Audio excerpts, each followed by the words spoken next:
অনেক মাদকের ডিলার এই পরিবেশটাকে এই এলাকাটাকে পুরোটাই নষ্ট করে দিচ্ছে। এরা হলো মাদকের ডিলার। এখান থেকে ছোট ছোট কর্মমতী বাচ্চা, স্কুলে পড়া বাচ্চা, 9, 10, 8 পড়া বাচ্চা এরা আসে এবং সকাল সন্ধ্যা কিন্তু এখানে গাড়ি থামায় প্রচুর মাদক বিক্রি করে। এরা কিন্তু মাদকের মূল হোতা মাদকের ডিলার। আজকে ঘটনাটা কি নিয়ে আছে?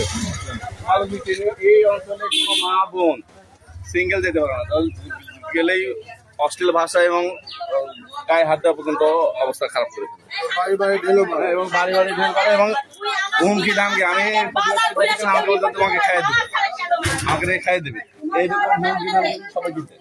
তবে আমার অনুরোধ যে এই যে বাবুল বা তাদের বাসা যদি চেক করে মাদকের এখানে প্রচুর মাদক আছে, এরা প্রচুর মাদক বিক্রি করে, এদের বাসা সার্চ করলেই মাদক পাওয়া যাবে। প্রশাসনের কাছে আমার অনুরোধ যে এদের বাসাটা যেন সার্চ করলেই এদের অনেক এখন ওই যে বাসায় আমার মনে হয়